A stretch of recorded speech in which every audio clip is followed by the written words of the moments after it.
So I wonder if you correctly counted the 13 passes or whether you saw the moonwalking bear.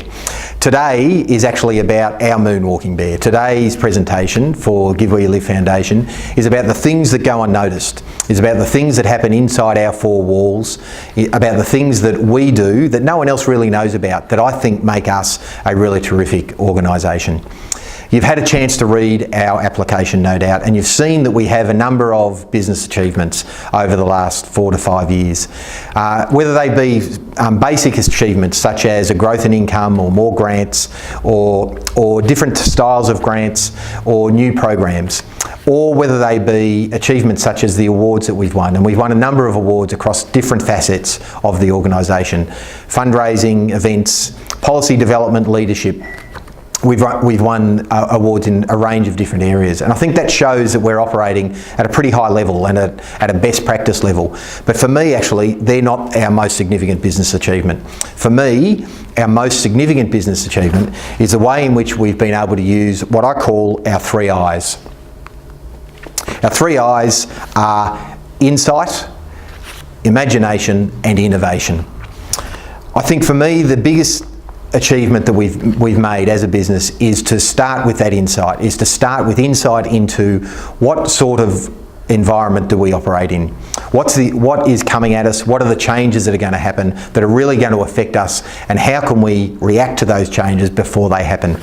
One of the things we knew, and we knew early, is that the traditional supporters of the Give Where You Live Foundation, who have typically been the traditional supporters of our local economy, were probably not going to be always those supporters.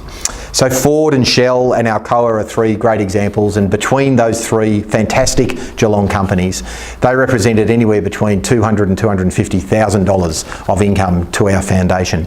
But we knew that that wasn't going to continue forever. We knew we had the insight into the fact that they were in difficult circumstances. They were in parts of the economy that were decreasing and diminishing. And we knew that we had to do something about connecting with different parts of the economy, different businesses, different areas to replace that support that had been there for the best part of half a century.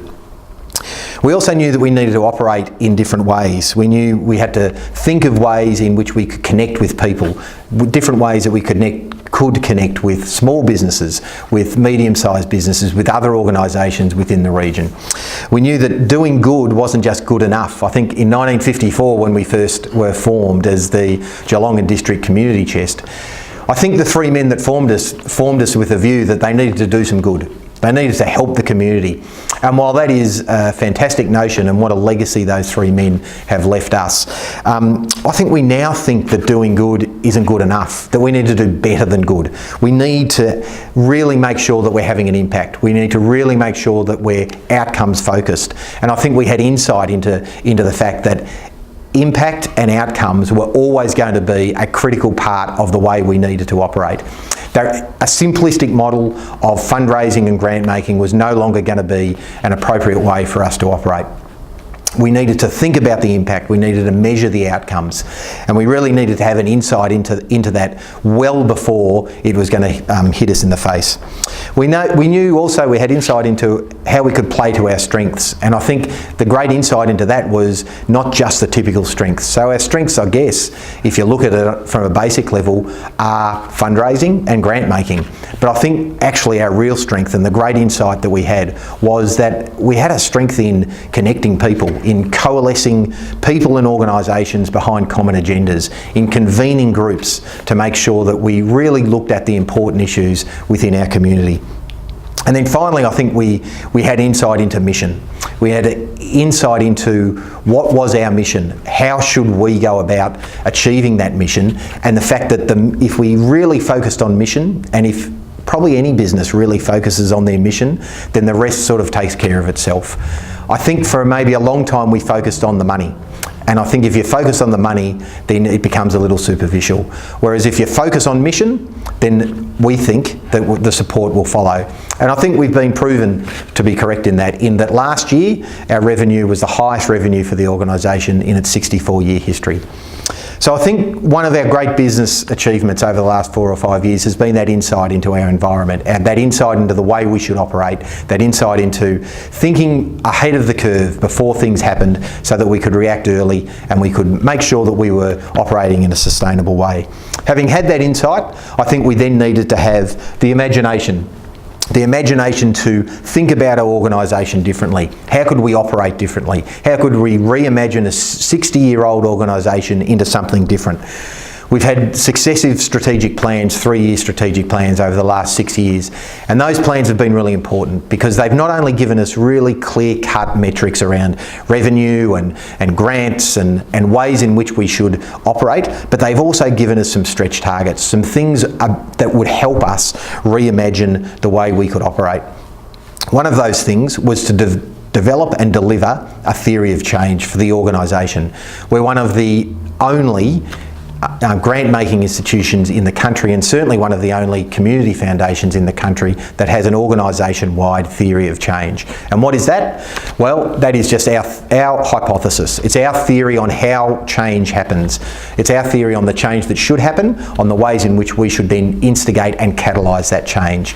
The areas in which we should focus, our core competencies, our focus areas, and then the things that we can do to make sure that we affect change. It focuses our areas, it helps us measure our outcomes, and absolutely increases our impact.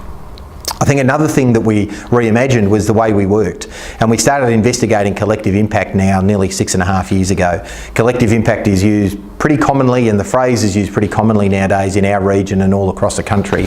But I think we were the first, or one of the first, to start talking about collective impact way back when, 6.5 years ago.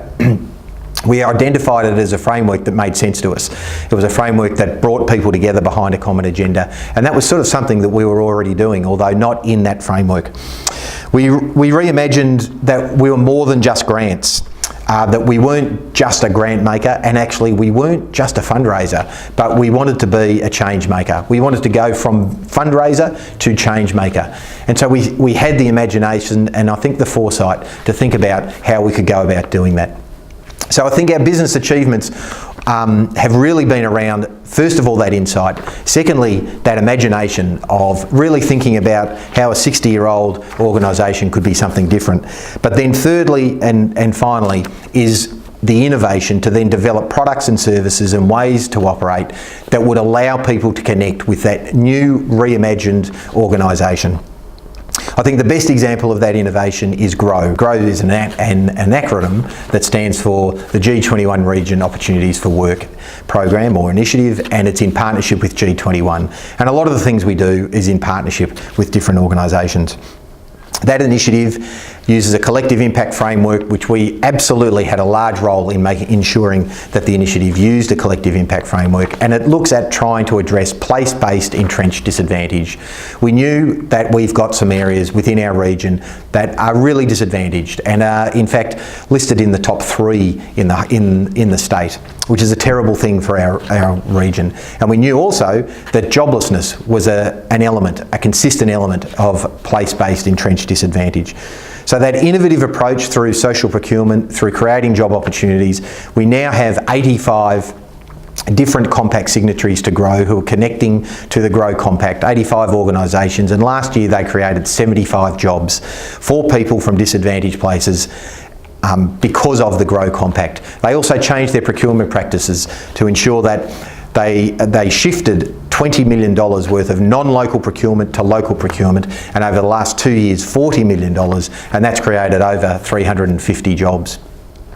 That innovative approach has been sought after by other regions, and it's been acknowledged by the state government. One of the things that we did as an organisation is we agreed to fund the GROW initiative for 10 years, and we committed to $2 million, an innovation that has never been done by this organisation or many organisations before. That funding enabled us to leverage a further $1.75 million from the state government, and the state government now look at that model of GROW and are going to roll it out in other regions across the state, 2 to start with and then another 2 later in the year.